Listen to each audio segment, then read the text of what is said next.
চলে এসেছি English department থেকে শুরু হচ্ছে ইংলিশ ডিপার্টমেন্টের এক্সিবিশন এখানে। তার পাশেই আছে বাংলা ডিপার্টমেন্টটা, বাংলার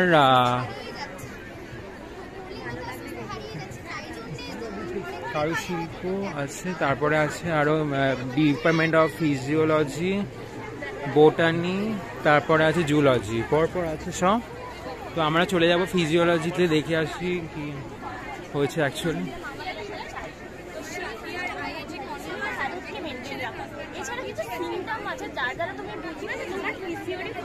তো আমরা এবার সোজা চলে যাচ্ছি বোটানি ডিপার্টমেন্টের কাছে।